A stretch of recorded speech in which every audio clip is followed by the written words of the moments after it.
Good morning, and good morning. I want to thank you for your overly generous introduction. Actually, those journal editorial positions are fairly inactive right now. Neither of those journals are publishing very much. But I so appreciate the Moringaling, and the board, and Bernie and Mandy especially for bringing me here. It's a great pleasure. Moringa is a passion of mine. But it's unfortunately not one that I have a lot of direct funding to work with right now.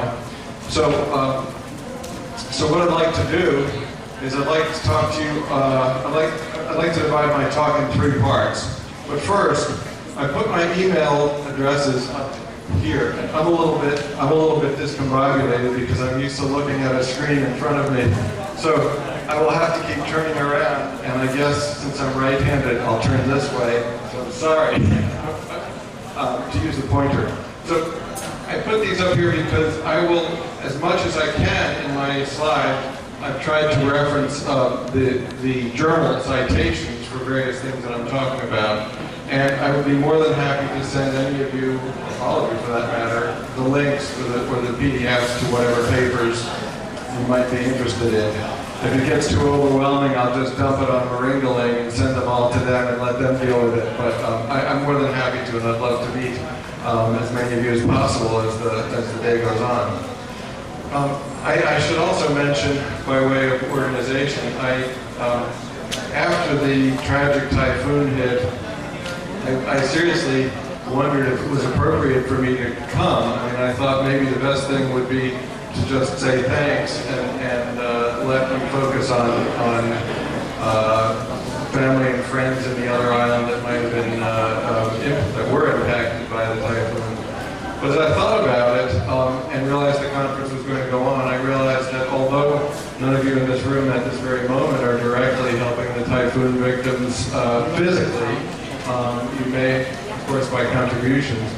I really do think, and this is part of my passion for Moringa, I really do think that you are ultimately helping, since you're helping to raise the nutritional status and hopefully deal with some medical issues by recommending, by selling, by promoting Moringa. I think you're doing a great deal for your countrymen, both here and elsewhere. And so I think it's a great humanitarian thing that you're doing, whether it's commercial, academic, or what have you. The other organizational thing I should say is that I gave, when they heard I was coming to through Manila, what was it, Manny's Chippy, the Chamber of Herbal Industries Philippines Incorporated, invited me to come by and give a talk on a few hours after I got off the plane. And in the middle of the talk, my voice went, just lost it. So I have cough drops with me and water, and I hope I maintain my voice, but I will try to keep the microphone close to my mouth so I can speak softly. Okay, enough organizational details. I'd like to speak in sort of 3 major parts. I'd like to talk to you, first of all, because this is what I do most, about dietary approaches to the prevention of chronic disease. We work on this in my lab. We work on a phytochemical or a plant-based approach, and we have a lot of evidence, and I'd like to share some of the more exciting evidence with you. We work with broccoli and broccoli sprouts primarily, but the great secret is, and you'll hear more about this from me shortly, that broccoli has phytochemicals that are virtually identical to those in Moringa, or vice versa. And it turns out that one of the major phytochemicals that Moringa contains is every bit as active as the components in broccoli. Our funding in the U.S., obviously, since Moringa is a tropical crop, the USDA and the other funding agencies are more interested in broccoli than they are in Moringa. But there's a lot of translation, I think, in the research results. Secondly, I'd like to talk about the strength of the scientific evidence for medicinal effects of Moringa. This is the primary request that the foundation made to me to come talk about. I'll mention a few things about nutritional effects, but I want to dwell on the medicinal effects.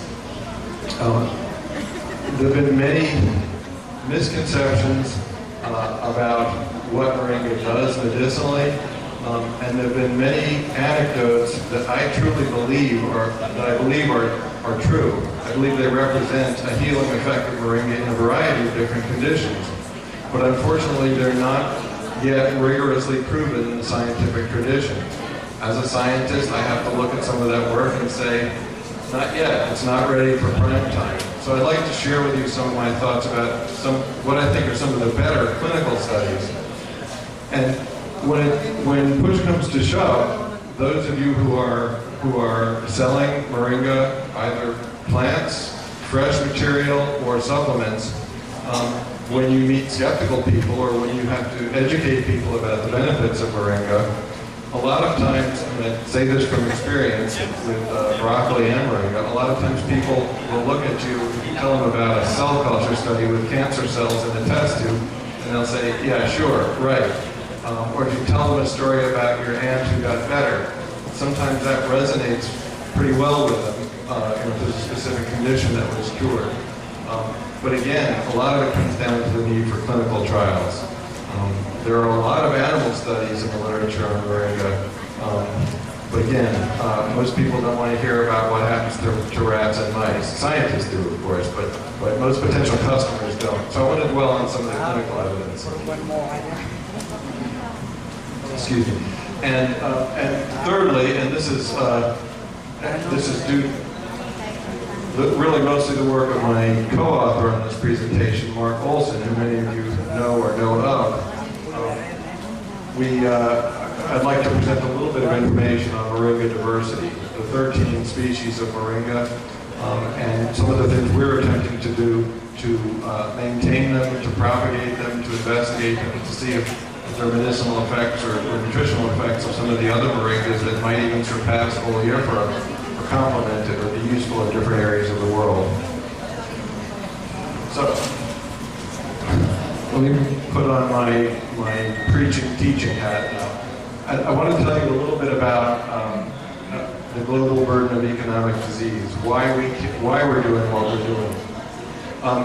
Cancer, globally, cancer is the most expensive burden on the healthcare system, followed very closely by heart disease, cerebrovascular disease, road accidents, Manila especially, HIV/AIDS, lower respiratory infections. Sorry, I have to turn my back to you because it's not here. Cirrhosis and malaria. So, cancer and cardiovascular disease, big problems. Cancer is projected to grow globally by about 70%, and in Asia by also about 70% in the next, 15 or 18 years. Let's talk about diet. So, 30 years ago, over 30 years ago, two very distinguished epidemiologists, Sir Richard Dahl and Sir Richard Pito, guessed, and they pulled these numbers out of the scientific literature, they guessed that about 30% of 30% of cancers, just speaking of cancers now, were attributable to diet, poor diet, problems with diet. And about a third of cancers attributable to tobacco, and then a variety of other numbers that you can read. And on the right-hand side is the range. This is the slop in the numbers. So very hard to estimate. Interestingly, sorry?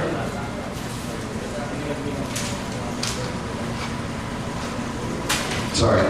Interestingly, if you look at the bottom, over the last 30 years, there have been many studies that have attempted to reevaluate those data. And the bottom line that everybody comes to, I'm sorry, the first study was Dahl and Pito in 1981. The numbers remain the same now. Everybody that's re-examined these numbers pretty much comes to the conclusion that about a third of cancers are preventable by diet, or are caused by diet. We've taken, and many others have taken, the tack that these diseases, like cancer, are also preventable by dietary means. And so we define prevention in the following way. We say that as starvation and contagious diseases are being reduced, lifespans are increasing around the world, but these conditions are rapidly being replaced by conditions associated with food and with chronic stress, with oxidative and inflammatory conditions associated with that stress. So while lifespan around the globe is increasing, health span is not necessarily increasing. People are not necessarily getting healthier. They're living longer, but unfortunately they're not waking up at 110 years old perfectly healthy.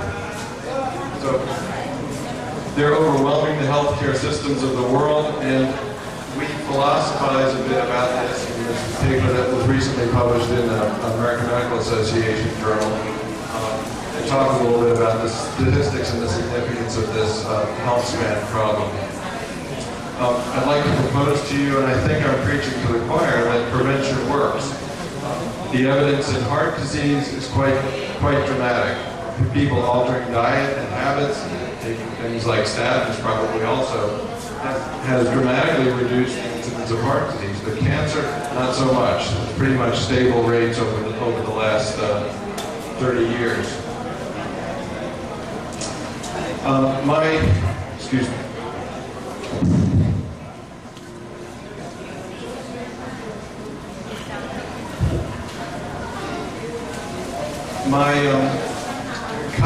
My elder colleague, he's 90 years old and he comes to work every day and puts in about 100 hours a week, I think, in the lab. Paul Talalay has made the following comment, and I mention it because I think it represents an attitude that we take, and hopefully I can convince others that it's a useful attitude, and that's that we need an approach which is prescriptive, not proscriptive. When we talk about chemoprevention, which is the more commonly used term, the implication is don't do this, don't do this, don't smoke, don't sit out in the sun. We like the word chemoprotection because it gives the impression of taking positive steps to deal with your own health and taking matters into your own hands, so to speak. So in terms of principles of chemoprotection, this is the work we've been doing for many years now. There are four major damaging problems with aerobic cells. We live in an aerobic environment. We breathe oxygen. It causes reactive oxygen species and various stresses. And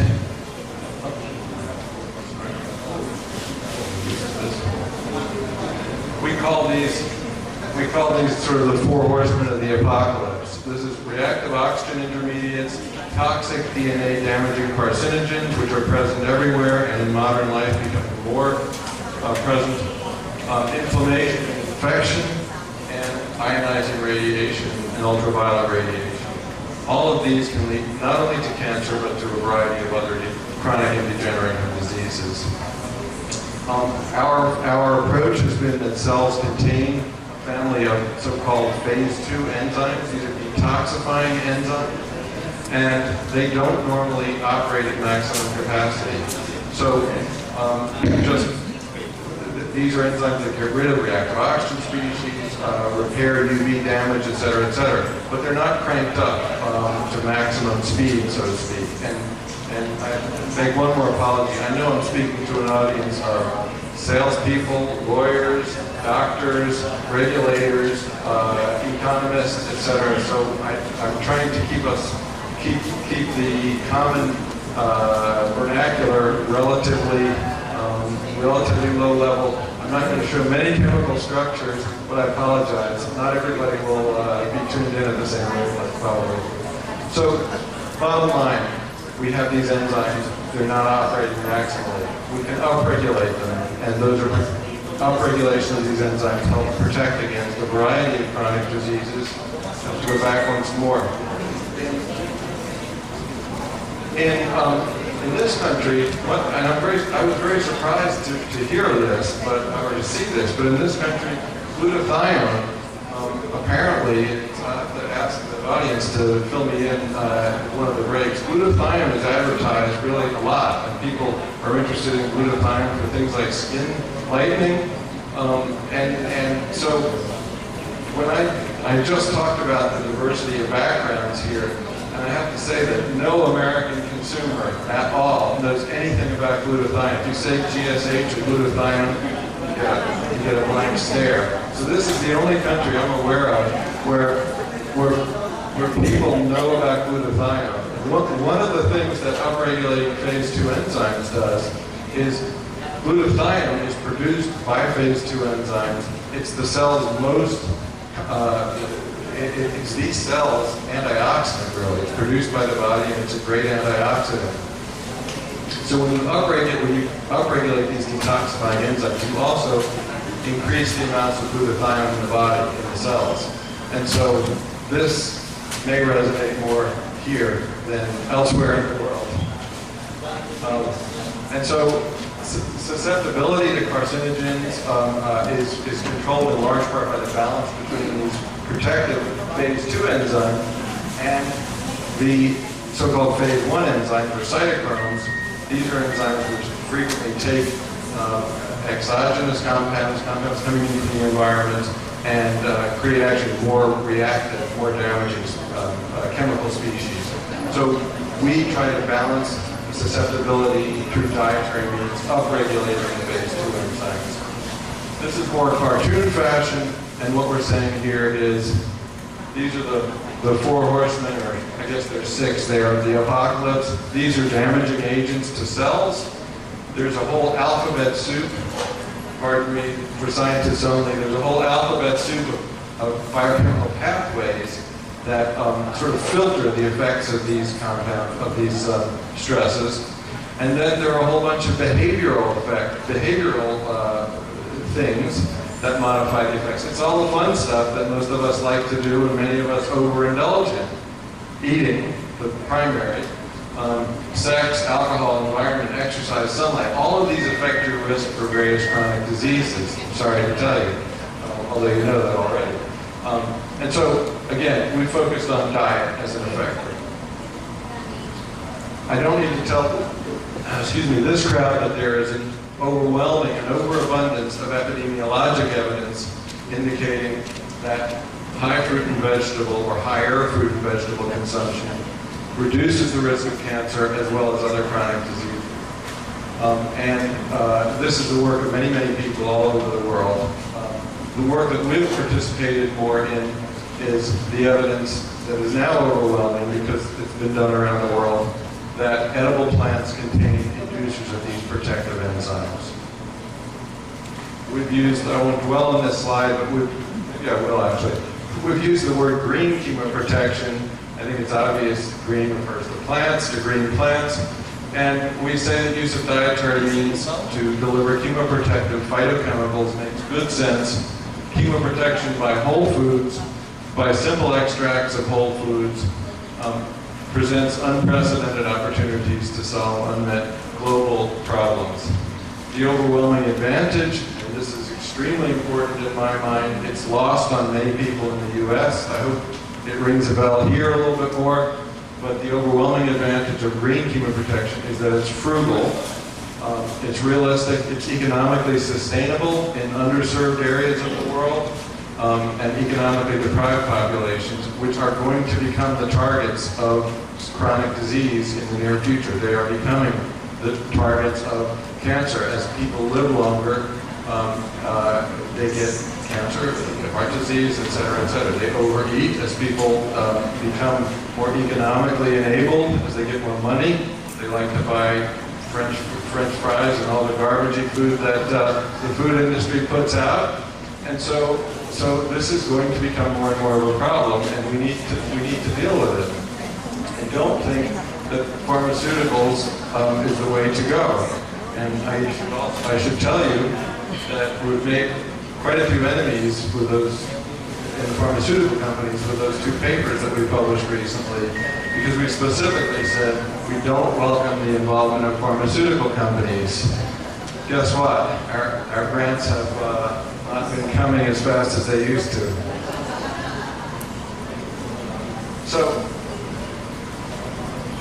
we've worked with broccoli. Thank you for turning the air conditioning. Whoever did. We've worked with broccoli and cruciferous vegetables, as I mentioned. They contain very high levels of compounds that induce these protective enzymes. The primary compound we work with is called sulforaphane. I have to dwell on this chemical. You don't have to memorize the structure, but I just wanted to put it up there for any of you who are scientists. It's called an isothiocyanate or a mustard oil. And it was isolated from broccoli in 1992. It's a very potent inducer of protective enzymes. My shirt will have to. We then found that its precursor in the plants is a compound called glucoraphanin. We found that it was present at very high levels in broccoli sprouts. And later, I'll give you an example of some of this work. We also showed, for example, among many things, that sulforaphane and broccoli sprouts are highly protective against Helicobacter. They're bactericidal against Helicobacter pylori. In the U.S., I have to tell a lot of people what Helicobacter pylori is. Probably most people here are well aware of it. It causes ulcers, eventually can lead to stomach cancer. More on that later. So, again, don't worry about the chemicals, but there's this reaction that happens, and it's been called by someone 30 years ago, the mustard oil bomb. What goes on in a plant like broccoli or moringa? I've got moringa leaves up here and I've got broccoli there, equal time. What happens is there's a compound called a glucosinolate, and it's present in the plant cells, and it's in the soup of the plant, in the vacuoles, or the bag of liquid inside the plant cells. And when an insect chews on the plant, or when a person pretends they're an insect and chews on the plant, or when a fungus starts attacking the plant, what it does is it breaks the cells of the plant, and it releases an enzyme called myrosinase. Again, the name doesn't matter, but it releases this enzyme. The enzyme and the glucosinolate come together, and they create this compound called an isothiocyanate. And the reason we call it the mustard oil bomb is because the glucosinolates are water-soluble. They don't really have much taste. They're not harsh. They don't really do anything. They're not biologically active. Sulforaphane is, and related isothiocyanates are hot. They make you cry, lacrimating. So when you chew on a radish, when you're a predator and you chew on a radish or a daikon, for example, you know the first sensation is cool and crunchy, and within 10 or 15 or 20 seconds, all of a sudden it heats up. You're doing that reaction in your mouth. You're breaking the plant cells and allowing this reaction to occur, and you're making that reactive and protective compound called sulforaphane. Other examples of cruciferous vegetables in which you find this reaction are wasabi, horseradish, watercress. When you think about it, all of them give you that sort of mouthfeel or tears. What else? Manny, you're the expert on this too. Cabbage, arugula, not onions, not a different family, but arugula, yep. And moringa. Why do you think they call it the horseradish tree? It's that harsh taste. Why are we going to be so concerned about how many tablespoons of dried leaf powder weaning babies can stand? It's that stuff. It's the mustard oil bomb. So this is a very interesting reaction, of course, and we've been studying it for quite a while now. Turns out that it also happens in your stomach. And it happens from that whole population of gut bacteria. This isn't common knowledge, but you have 10, I forgot if it's 10 or 100 times the number of bacteria in your guts as you do cells in your body. And they've got a mind of their own, and they've got DNA of their own. And I think, I forget if it's 10 or 100 times. I think you have 100 times more bacterial DNA in your body than you have your DNA, so to speak. And so these bacteria actually also have marasas, and they make the reaction. So if you eat boiled or cooked cruciferous vegetables, cabbage, cauliflower, broccoli, moringa, you're getting the precursor, you're getting the glucosinolate, and your gut is doing the conversion. So, enough biochemistry. We move to sales and marketing. I've just made sure that I reminded you that moringa contains these compounds. The other thing I wanted to point out, and again, I'm going to come back to this, is the issue of antioxidants. We call sulforaphane, the isocyanates from moringa, we call these compounds indirect antioxidants or long-lasting antioxidants. The reason is they don't act like vitamin C, which is a direct antioxidant. It's used up as soon as it deals with a problem, with an oxidative stress. What these compounds do is they induce protective enzymes, a variety of protective enzymes, all of which can deal with oxidative stress. And those enzymes stay around in your cells for hours to days. So, whereas take a vitamin C and go and sit in the sun or do, run a marathon or something, the vitamin C is all used up. If you sit out in the sun or run a marathon and eat some moringa, your protective enzymes are raised for probably 2 or 3 days. It's vague, but it's some period, quite long period. Let's all go run a marathon, right? So we developed, as I alluded to, we developed broccoli sprouts. They look sort of like that as a way of delivering deep green chemoprotection. And again, this is what we've been involved with, but I think it relates directly to some of the kinds of problems that you all are facing or are going to be facing. How do you use this stuff in a clinical trial to show that it's effective against the disease of choice or the medical indication of choice? Our opinion was, it's a food, stupid, it's a food. Why do we have to even be concerned with making application to the FDA? Sorry, it's a deal. But, so in fact, in our country, when we made our first application to the FDA to use a freeze-dried broccoli sprout extract in a clinical trial, they gave us all the forms. I think it's a 1583 or something like that. And on every page, name of drug product. So on every page I crossed out drug product and I wrote food. Our regulators have no sense of humor. They sent it back.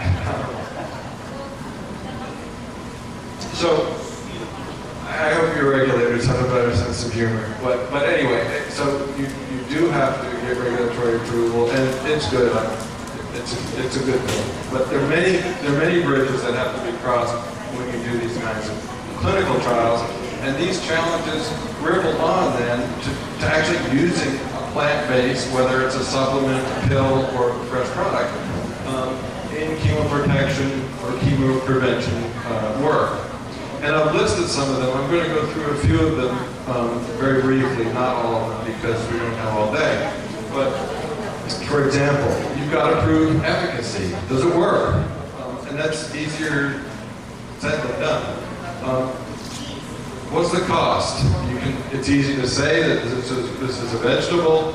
As soon as you show that there's an effect, everybody's going to want more money for it. As soon as you put it in capsules, it's going to cost more because of the processing fees. So you have to address cost. Taste and cultural acceptability. We were talking yesterday about the differences in taste of moringa in Africa and in India. And I'd love to talk to some people who know a lot more about this than I do.